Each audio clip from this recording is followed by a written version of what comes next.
Assalamualaikum warahmatullahi wabarakatuh. Salam sejahtera untuk kita semua. Kali ini kita akan membahas pemanfaatan GitHub yang kita gunakan untuk menyimpan kode-kode kita. Bagi ada yang belum paham, GitHub itu fungsinya untuk apa sih gitu ya. GitHub itu sebuah layanan untuk menyimpan kode-kode yang kita buat. Kodenya bersifat umum, misalkan apabila kita menggunakan PHP ya GitHub support untuk menggunakan Node.js, HTML, JavaScript, dan kode apapun semua bisa disimpan di GitHub. Biasanya kalau kita bekerja pada tim, pasti kan kerjanya banyak tuh, bukan cuma kita aja yang kerja.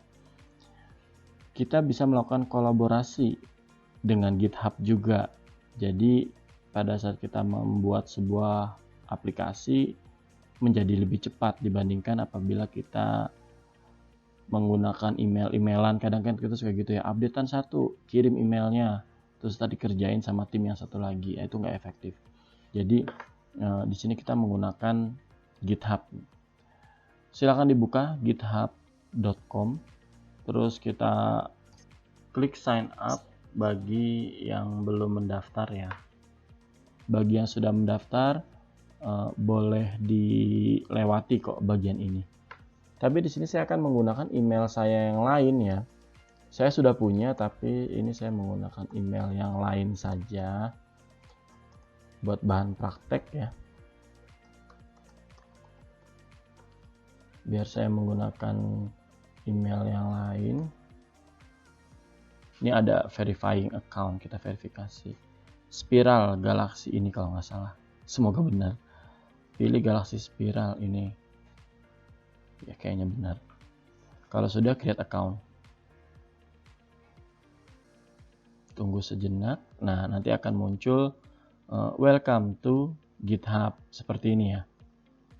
Ini adalah contoh pada saat kita melakukan pendaftaran GitHub, tapi kedepannya saya tidak akan menggunakan email ini, saya akan menggunakan email saya yang lain. Sebentar saya ubah akun dulu ya. Saya akan masuk menggunakan email saya yang lain yang memang sehari-hari saya gunakan. Nah, ini ya.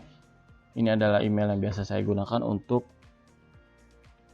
banyak hal, dan saya menggunakan GitHub sebagai tempat untuk menyimpan kode-kode saya. Banyak sekali kode-kode yang saya buat ya, karena saya memang cukup aktif dalam menggunakan GitHub. Bisa dilihat ini banyak sekali bahasa pemrograman yang saya gunakan.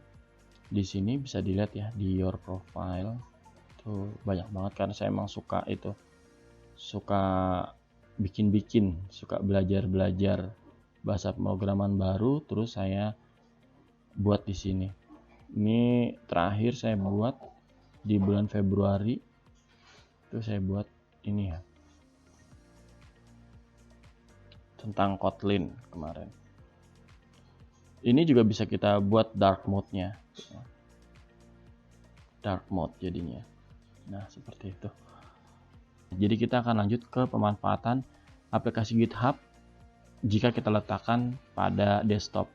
Oh ya, aplikasi ini juga berlaku untuk pengguna Mac OS dan Windows. Jadi berlaku ya di sini ya.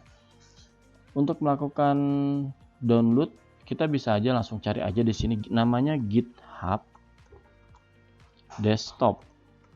Nah, ini udah ada nih di bawah, GitHub Desktop.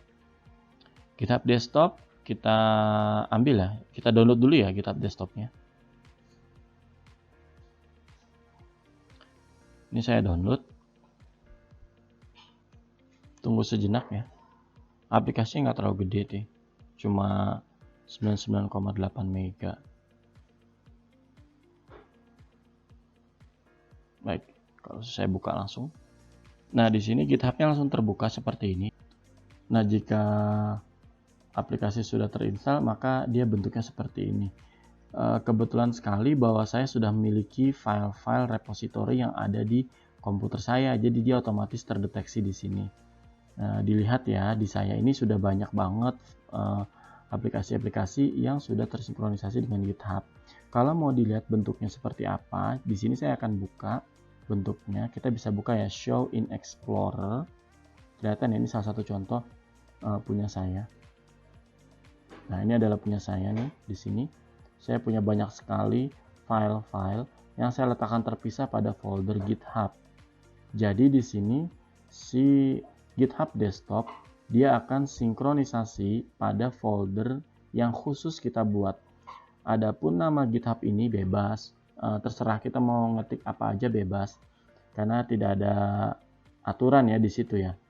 Karena pada saat kita melakukan pengaturan directory nanti bisa kita sendiri yang mengatur. Apabila kita tidak meletakkan dalam satu tempat pun tidak masalah, nggak masalah itu. Contoh di sini saya punya file, di sini saya letakkan dalam folder GitHub ya. Tapi saya juga punya file lain di mana dia diletakkan pada drive C saya. Saya punya file C, ada sum PHP. Saya pakai PHP di sini. Dan ini ada beberapa folder penting, ada CodeIgniter, Laravel, PHP dasar. Ini semua sudah tersinkronisasi oleh GitHub.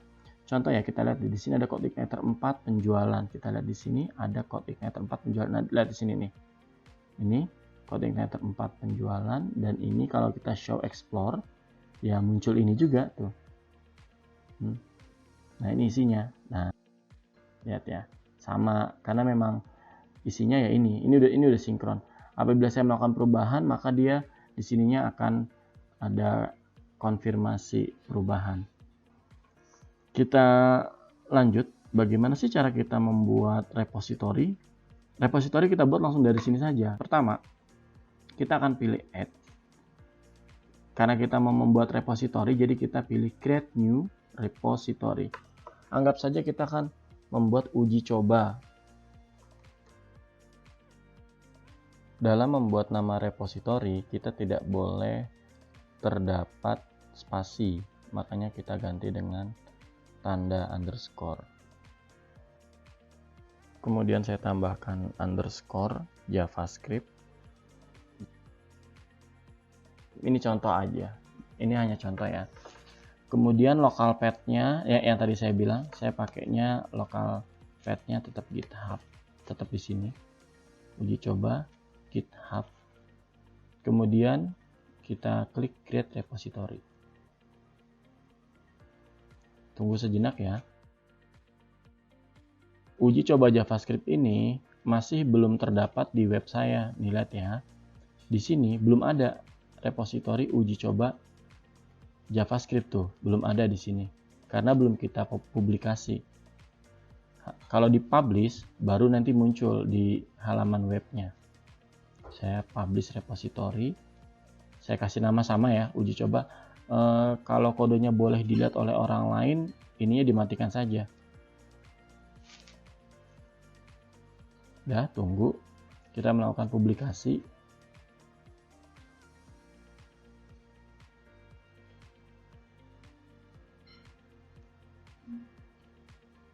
Baik, apabila sudah dibuat repositorinya, maka di browsernya saya refresh dulu. Nah, ini adalah repository yang tadi baru saja kita buat, namanya uji coba JavaScript. Lalu bagaimana caranya kalau kita mau melakukan penambahan kode? Kalau kita mau melakukan penambahan kode, cukup kita buka saja di folder uji coba JavaScript ini, dan ini sudah ada Git attributes. Ini jangan diotak-atik ya, karena ini punyanya GitHub desktop. Kita fokus ke kode yang kita buat aja. Di sini saya punya sampel untuk membuat file JavaScript, misalkan JS ya. Saya JS, misalkan coba JS, gitu ya. Ya sudah, dia minta ekstensinya diubah menjadi JavaScript. Ini saya ketik kode, saya ketik kodenya. Misalkan di sini alert. Saya ketik aja ya. Ini tidak perlu terlalu diikuti banget. Kita uji coba ya. Di sini saya coba ngetik alert. Ini kodenya tidak berjalan ya. Ini hanya contoh aja.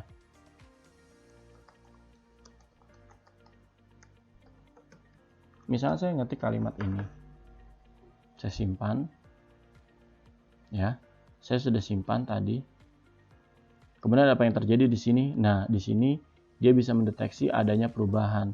Di sini ada tanda plus yang artinya ada file yang baru ditambahkan, dan ini yang berada plus di sini itu dia mendeteksi kode yang sudah kita buat. Kemudian commit to main. Commit itu untuk memberikan tanda ya kalau kita sudah benar-benar ingin membuat perubahan tersebut. Kalau kita memasukkan ke dalam web, kita harus push. Ini adalah contoh yang belum kita push. Lihat ya di sini. Di sini statusnya belum kita push ya. Kalau belum kita push, kita buka kode JavaScript kita, nggak ada apa-apa. Nggak muncul kodenya. Tapi harus kita push dulu. Push. Nah. Tunggu. GitHub desktopnya akan memasukkan ke dalam GitHub kita yang ada di website. Saya refresh ya yang ada di websitenya.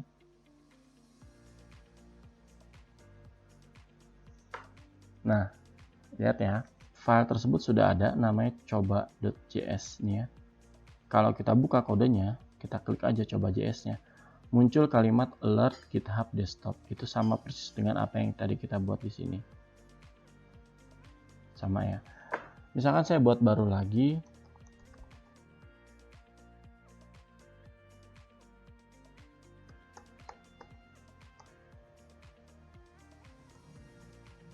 Saya buat baru lagi. Saya nambahkan kode nih ya. Saya nambahkan baris kode namanya console.log, saya simpan. Nanti di sini terdeteksi ya bahwa kita ada penambahan hi di sini. Hi dan GitHub desktop saya commit dulu. Kemudian lihat ya, kalau belum di push belum muncul perubahannya di sini, walaupun saya refresh tetap aja nggak muncul di sini, dia nggak akan muncul. Kalau sudah di push, ini saya push di sini, saya push.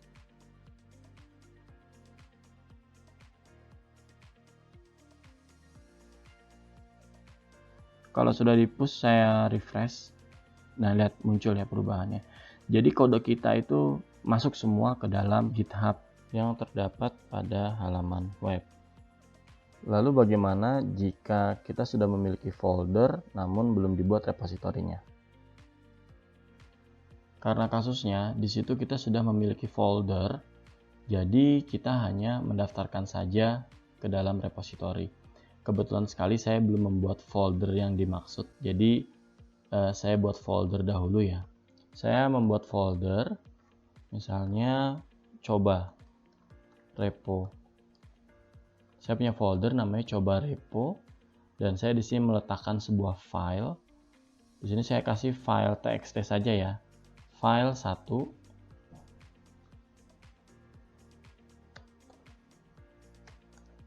dan file 2.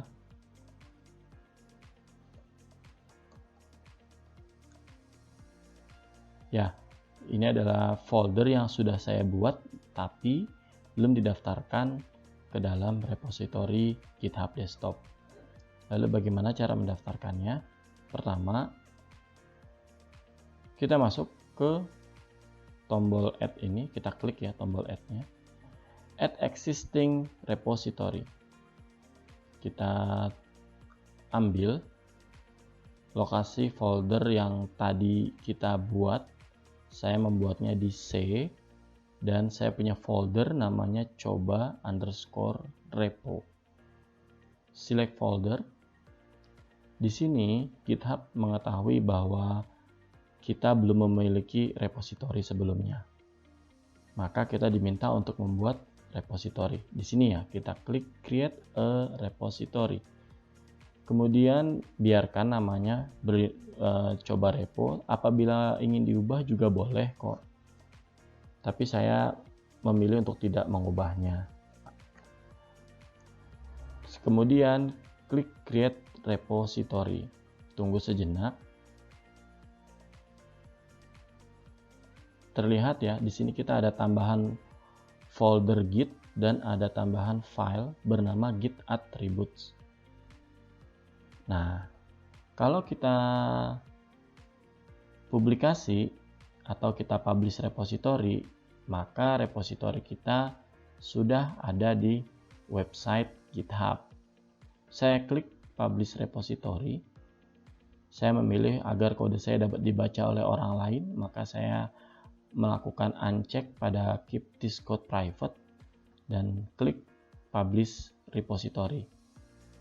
Tunggu sejenak.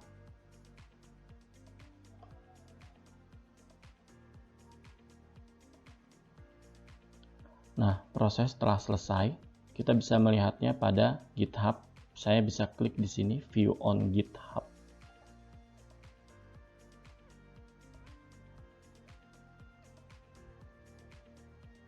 Nah, di situ terbaca file yang tadi kita buat. Ada 2 file yang tadi saya buat. Seperti itu.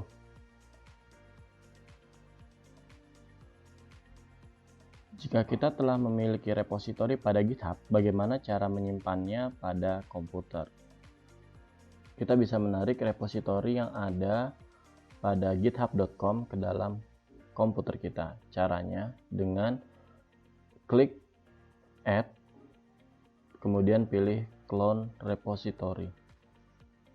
Di situ akan terdata banyak sekali repository-repository yang pernah kita buat. Misalnya, di sini saya akan mengambil file Android Kamus. Saya akan mengambil file Android Kamus dan kemudian saya akan mengumpulkannya pada folder GitHub. Saya klik choose. Kemudian saya letakkan pada folder GitHub milik saya sendiri. Jadi saya sudah ingat ya, saya sudah memisahkan folder khusus untuk koleksi GitHub saya. Jadi saya taruh di sini, select folder. Nah, dia akan memunculkan Android Kamus dan di sini dia akan meletakkannya pada C user dokumen GitHub Android Kamus. Kemudian saya klik clone. Tunggu hingga proses cloning selesai.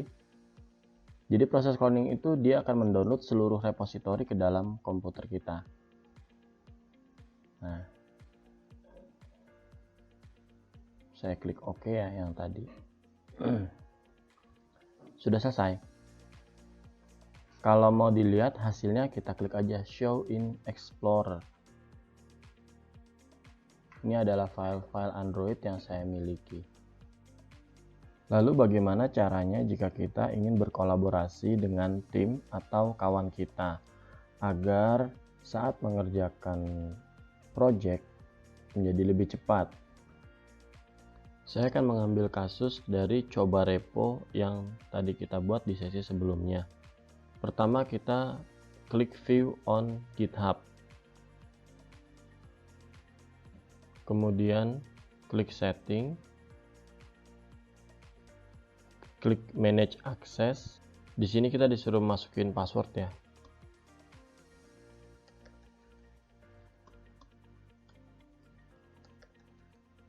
Kemudian kita klik invite kolaborator. Di situ kita diminta untuk masukkan username atau email kolaborator.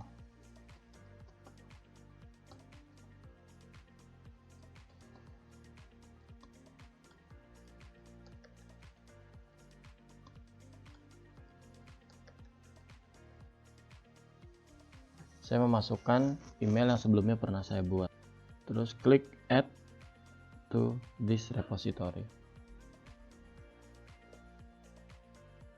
Di sini Hendrotest harus menerima invitasinya ya.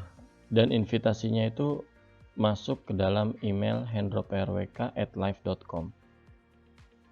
Di sisi lain, email berupa undangan diterima. Kemudian klik view invitation.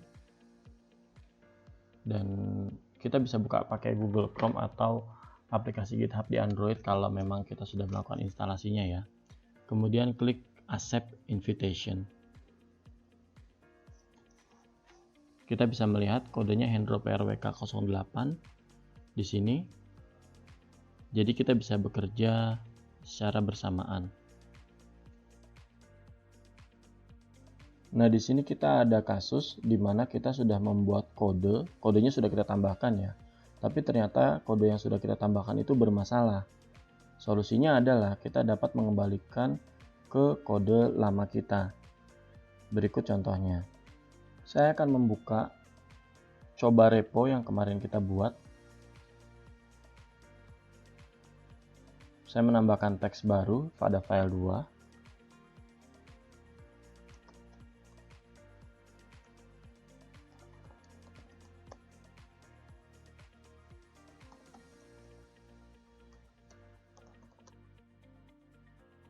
Ini saya ceritanya membuat kode, tapi kodenya itu benar ya. Dan di file 1, saya juga membuat tes juga yang sama.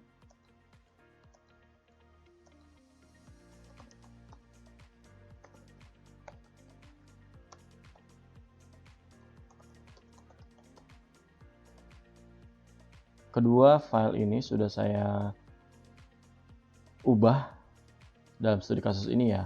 Dan studi kasusnya ini ceritanya file 1 dan file 2 ini kodenya benar. Saya simpan semuanya. Kemudian di sini kita publikasi dulu ya. Oke, kode berjalan dengan baik.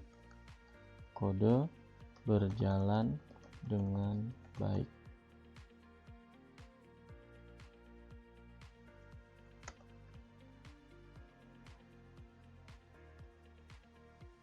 Saya push.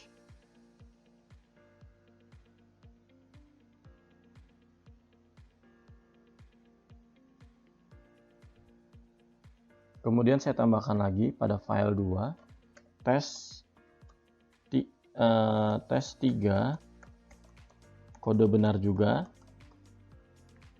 Tes 4 saya akan membuat seolah-olah kodenya salah.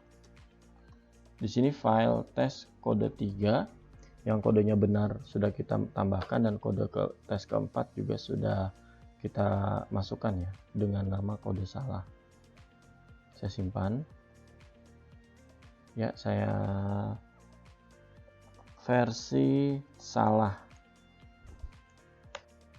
Saya tekan commit, lalu saya tekan push. Ditunggu ya.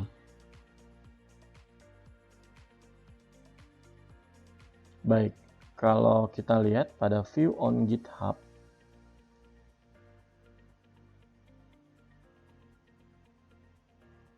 kita lihat file 2-nya, kode benar, kode benar, kode benar, dan kode salah. Kita lihat ada historinya, kita sudah melakukan commit sebanyak 3 kali. Ini adalah commit yang pertama kita, ini kodenya berjalan dengan baik, dan ini adalah versi salah.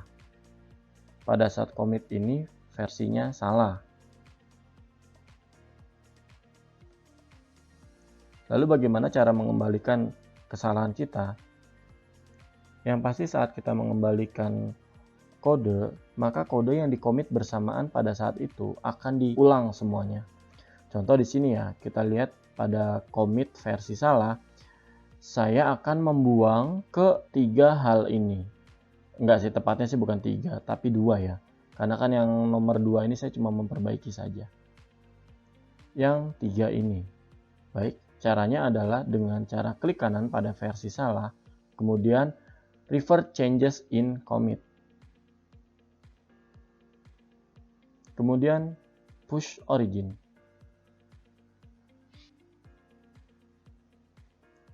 Baik. Sekarang kita lihat pada file explorer kita bagaimana file 2 ini.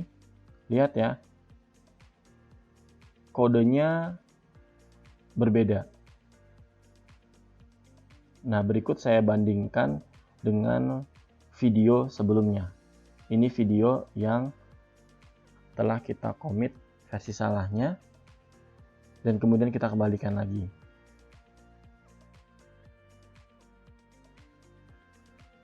Nah, ini ada lagi kasus apabila kita sudah memiliki kode yang bebas dari kesalahan atau bebas dari error, tapi kita mau menambahkan fitur baru.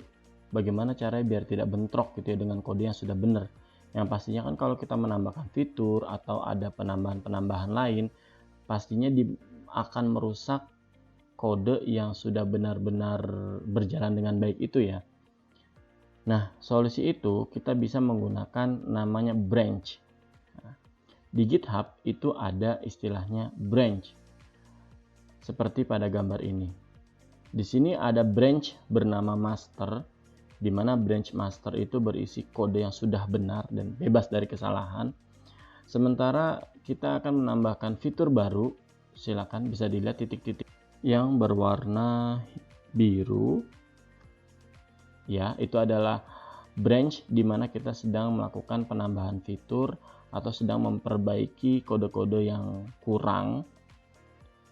Dan di sisi lain ada lagi seseorang yang sedang menambahkan fitur baru pada project kita. Nah, itu namanya branch. Tapi ujung dari proses ini akan menyatu di master, di branch master maksudnya. Ya, semoga penjelasan saya yang ada pada gambar mudah dimengerti ya. Lalu bagaimana cara kita mempraktekkan materi tersebut? Baik, untuk membahas materi yang tadi sudah kita bahas, di sini saya membuka lagi coba repo. Saya membuat branch baru, lihat ya, current branch yang di atas ini. Terus kita pilih new branch.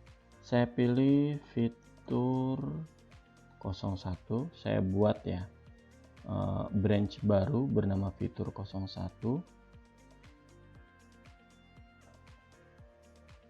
Kemudian saya buat branch baru lagi. Di sini saya akan membuat namanya branch pengembangan.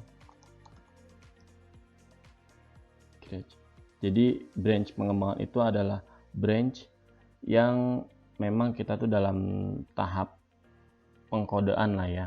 Jadi kalau misalkan ada error atau kesalahan tidak langsung terhubung pada branch master, atau kalau di sini nyebutnya branchnya main ya, main kalau di sini. Kalau sudah, kita klik publish branch. Tunggu ya sejenak.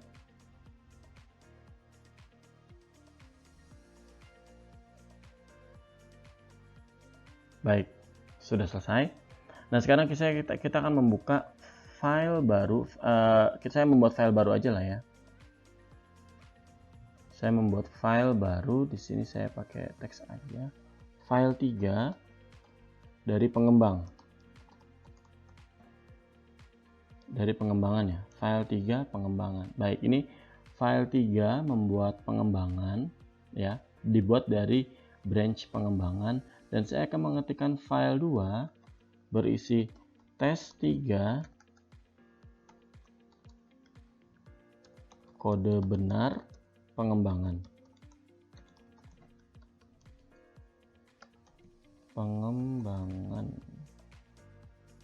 Dalam artian kode benar itu yang membuat adalah branch pengembangan. Ini sebagai tanda saja sih saya berikan seperti ini. Baik, di sini sudah terlihat ya. Kita berada di current branch-nya pengembangan, terus kita tambah 01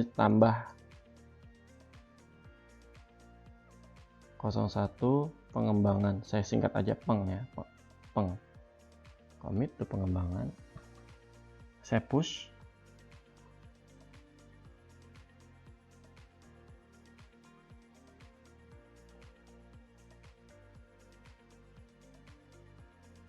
Baik. Nah, saya pindah lagi ke fitur 1. Ini belum dipublish ya, saya publish dulu.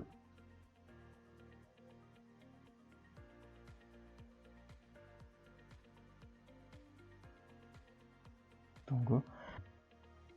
Lihat ya, di sini dia menghilang filenya. Tidak, itu sebenarnya dia tidak menghilang, tapi tidak ditampakkan saja ya. Kita mulai lagi ya. Saya membuat lagi file baru dari sini. Tadi kan file 3 ya, saya buat file 4 dari apa nih? Tadi nama branchnya fitur 1. Ini fitur 1 loh. Tes 1, kodenya benar.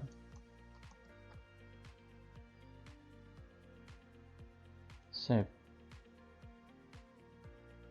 Kalau sudah, ini ada penambahan ya di fitur 1. Folder tambah file. Kita commit fitur 01 dan kita push.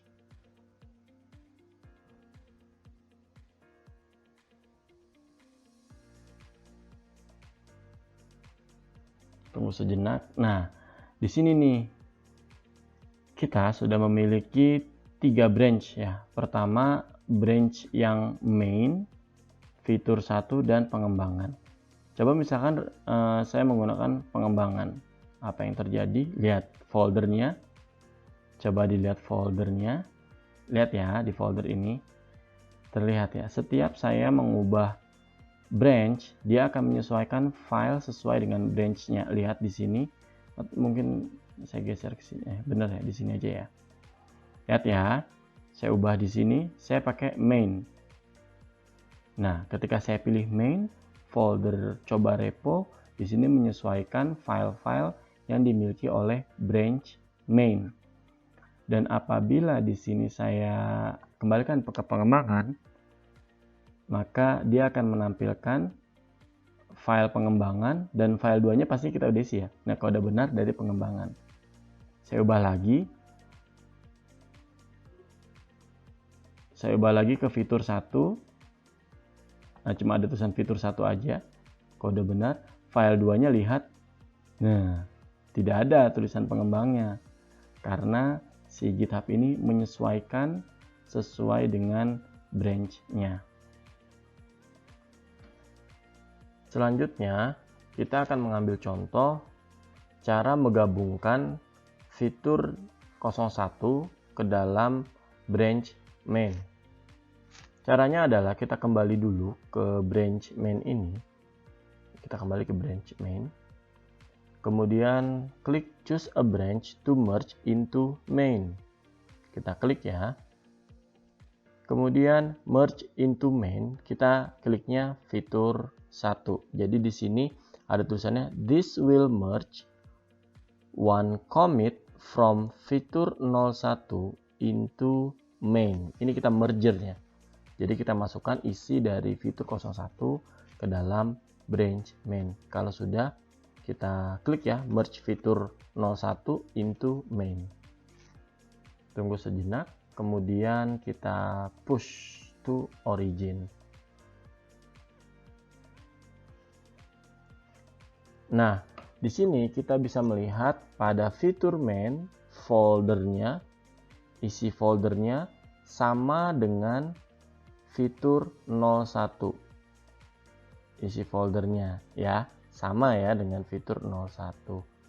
Kemudian pastinya akan berbeda dengan branch pengembangan. Nah, di akhir bahasan ceritanya saya juga mau menggabungkan isi dari pengembangan ke dalam main. Jadi saya klik main lagi, kemudian choose a branch to merge into main. Kemudian di sini kita klik pengembangan yang akan di merger ke dalam branch main-nya. Kemudian klik ya, klik merge pengembangan into main. Baik, kemudian kita push origin.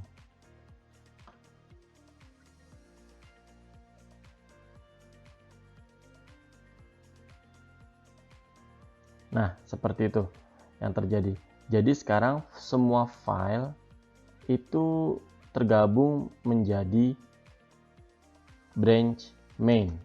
Mereka hanya tergabung saja, tapi tetapnya kalau kita lihat per masing-masing branch, mereka tetap memiliki kode yang berbeda atau repositori yang berbeda. Terlihat ya, kalau kita lihat di main, ini sudah terkumpul semua kode-kodenya, lihat di foldernya. Kemudian pada fitur 01 dia tetap memiliki filenya sendiri, dan pada branch pengembangan mereka tetap memiliki file sendiri. Semoga penjelasan ini dapat menjawab pertanyaan yang tadi. Bagaimana cara saya berkontribusi dengan akun lain dalam sebuah repositori ya. Hal kayak gini tuh umum terjadi pada project-project yang bersifat open source atau ada seseorang yang memiliki akun GitHub tapi repositorinya itu tidak bersifat private ya. Jadi umum, orang boleh melihat dan orang boleh melakukan kontribusi di repositorinya. Baik, kita akan coba untuk melakukan fork dengan akun lain. Di sini saya menggunakan kodenya orang lain ya. Jadi saya buka github.com kalau nggak salah Petani Kode tuh punya dia. Ya ada nih ya, belajar Git. Nah, ini adalah repositorinya milik Petani Kode yang bernama belajar strip Git.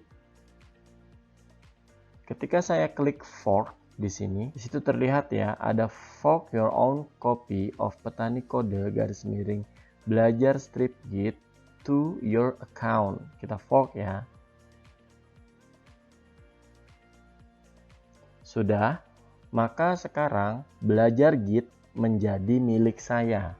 Kita bisa melakukan clone dari belajar Git tersebut. Saya coba masukkan ya ke dalam komputer saya copy ya. Jadi saya clone ya ke dalam komputer saya. Belajar. Nah, belum di refresh. Saya refresh dulu. Nah, ini dia. Ini adalah file yang saya ambil dari Petani Kode belajar Git dan saya clone saja file itu. Besar juga ya.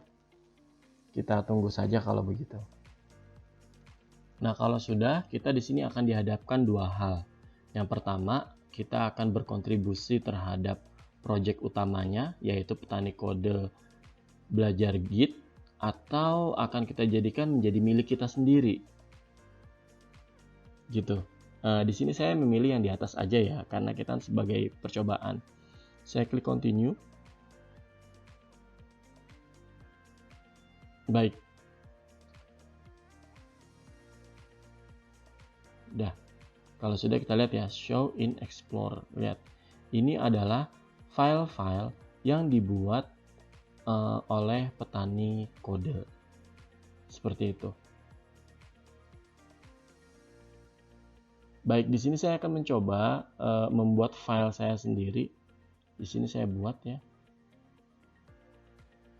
Saya membuat namanya uji coba fork.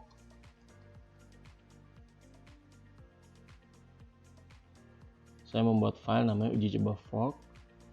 Ini Hendro Purwoko. Saya buat file itu ya.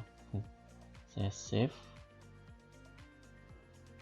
Dan saya tutup ya, karena ini memang baik. Di sini sudah ada. Oke, saya klik OK, saya commit to master. Nah, di sini saya klik push origin. Tunggu sejenak.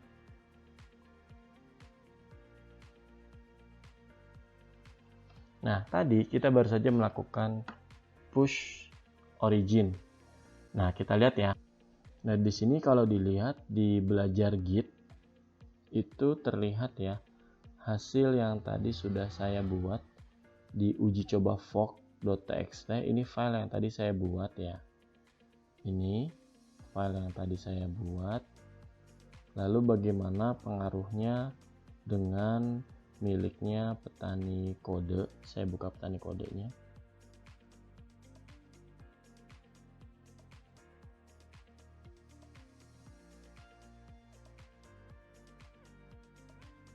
Nah, di sini saya yakin sekali bahwa file saya tidak ada.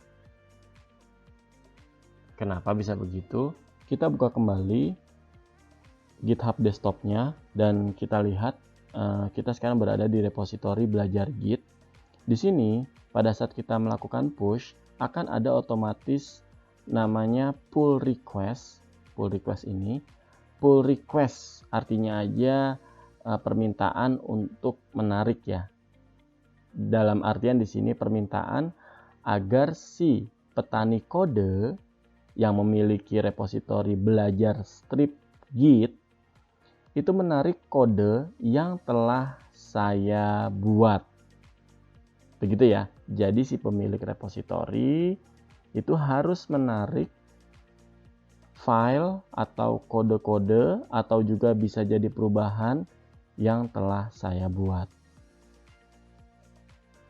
Jika merge dan pull request memiliki fungsi yang sama, lalu apa perbedaannya? Memang kalau kita lihat fungsi merge dan pull request itu sama ya, tidak ada perbedaannya ya. Kita akan membahas masalah pull request dengan merge. Perbedaannya di sini ketika kita melakukan pull request, maka akan ada tahap review yang dilakukan oleh branch lain atau repository lain dari akun yang berbeda. Seperti itu. Contoh kasus yang sebelumnya adalah kita melakukan push dari fork ya, yang datanya itu, yang repositorinya itu berdasarkan dari fork. Apabila tahap review sudah dilewati dan tidak ada bentrok gitu dari ini yang melihat dari sisi orang lain ya, atau dari branch lain yang melihat, bukan dari kita yang melihatnya. Nah, apabila sudah selesai di review, maka file tersebut akan digabung, file dan kode-kode kita akan digabung. Berbeda lagi dengan merge. Kalau merge, dia tidak ada lagi namanya tahap review, tapi kode-kode yang sudah kita ketik, sudah kita perbaiki dan kita modifikasi, itu langsung digabung. Seperti itu perbedaannya. Semoga penjelasan ini mudah dimengerti. Terima kasih telah menyaksikan video ini. Semoga bermanfaat buat kita semua, terutama bagi kita-kita ya yang sering banget bekerja dalam bidang pengkodean atau pengembang aplikasi. Ini adalah pengetahuan dasar dan saya harap semua sudah menggunakan GitHub. Apabila kita memiliki project atau kita lagi belajar kode, terus kodenya belum ditaruh di GitHub, maka segeralah semua taruh di GitHub. Kumpulkan semua di GitHub agar tidak khawatir kode-kode yang sudah kita buat itu hilang. Dari saya terima kasih. Semoga tetap sehat ya.